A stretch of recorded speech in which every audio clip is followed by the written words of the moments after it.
Y ahí luego se han metido explosivos. Pero en aquel tiempo pues no había explosivos.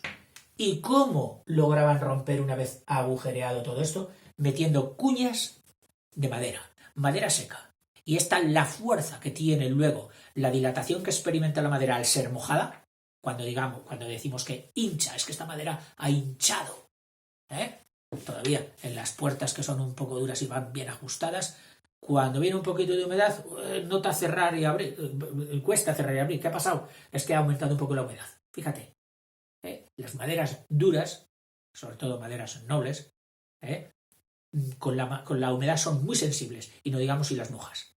Aumentan tal de volumen, no mucho, pero con tal fuerza. Esto lo habrás oído hablar de los metales, pero de las maderas también. Bueno, pues el hinchazón, la dilatación de las cuñas, ¡clac!, hacía fuerza y rompía la piedra por aquí para desprenderla de la montaña. Luego se bastaba, digo yo, algo.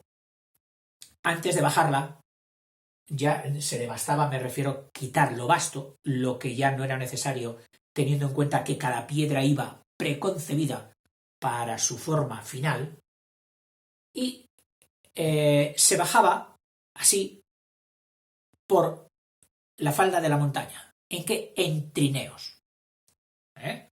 Unos trineos que por una rampa donde todavía quedan señalados los agujeros donde anclaban las cuerdas o los artilugios para contener y controlar el movimiento, el descenso. El descenso debía ser poblado, no, ya va, pues, ahora y se rompe todo y no. Tenía que ser un descenso controlado.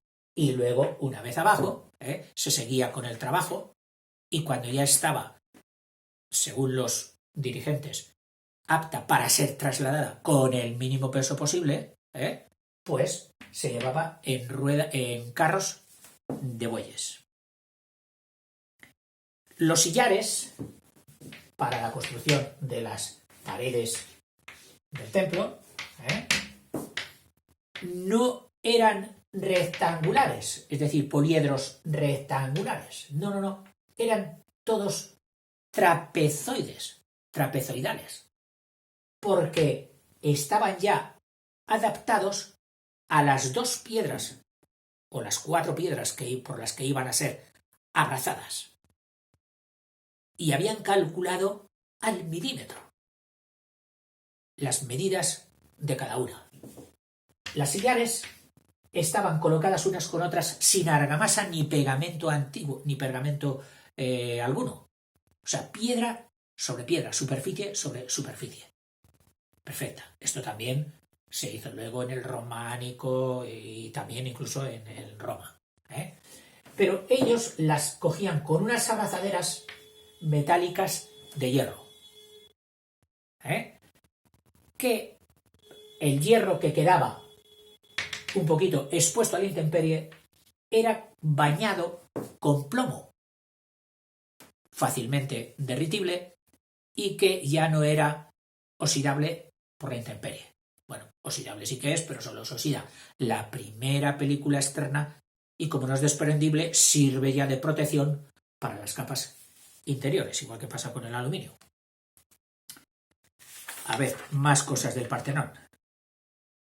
Así, en el Epistodomo, te estaba diciendo, y no acabé de decírtelo, que es más bajo y tiene 4 columnas que soportan luego la tablazón del techo, el artesonado que se llama, pero estas columnas ya no eran dóricas, ya eran jónicas, que las estudiaremos a continuación, de aquellas que ya en el capitel, tenían basa, y en el capitel tenían aquellas bonitas volutas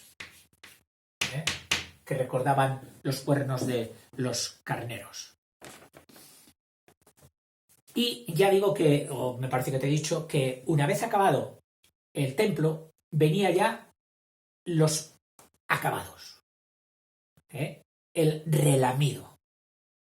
Las paredes tenían que ser alisadas perfectamente, que no se notase ninguna protuberancia de este sillar que quedó un poco salido, quedó este mal. No. Había que perfilarlo todo. Y las columnas,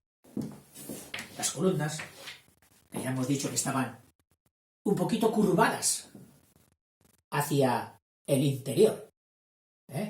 Incluso el paralelismo de la columna de todo el peristilo estaba pensado con una perspectiva que fuese a juntarse en un punto muy lejano, pero con el ángulo calculado. Increíble. Precisamente en Estados Unidos es donde en Nashville, en el estado de Tennessee, para conmemorar, me parece, la anexión del estado a la Unión, quisieron hacerlo con una reproducción lo más exacta posible del Partenón de Atenas. O sea, será, si quieres ver un día el Partenón, pero completo, vete a Nashville, a Estados Unidos. Y los científicos, arquitectos, ingenieros, tuvieron que estudiar perfectamente las medidas, las dimensiones, las formas, las estrategias del Partenón para poder reproducirlo. Lo único que no han reproducido, lógicamente, ha sido la gran estatua criso-elefantina, para lo cual ya, pues, les debió parecer un exceso. Pero yo que te estaba diciendo de esto, sí, de los acabados. La única piedra o tambor que venía ya con las estrías hechas, estas estrías que sabes que en el dórico eran así, pero esta estría quedaba perfilada, bien, tal. Pues la única que venía ya de la cantera, o bueno, si no venía de la cantera, que se había estriado anteriormente era la primera. Todas las demás aparecían totalmente lisas. Y entonces, luego ya había que ir una por una haciendo las estrías. Y lo mismo que en una obra se intercalan los trabajos de forma que el trabajo más arriesgado, el de mayor posibilidad de deterioro, de golpes al resto, tal, ese se le pone al principio, y los últimos ya, diríamos, son los acabados más detallosos que no conviene que esté ya por gente allí porque los van a estropear. Bueno, pues algo parecido aquí hacían con el fuste de las columnas, que lo consideraban como lo más bonito de la columna. O sea, lo más impactante. Y alguno dirá, oiga, más que las metopas y triglifas. Pues sí. Para ellos el fuste de la columna era el punto, el botón de oro de todo aquello. Estoy seguro de que me he olvidado de cantidad de cosas y que otro montón de cosas pues no habré encontrado y por eso tampoco os las he dicho, pero que vosotros sí que las vais a encontrar.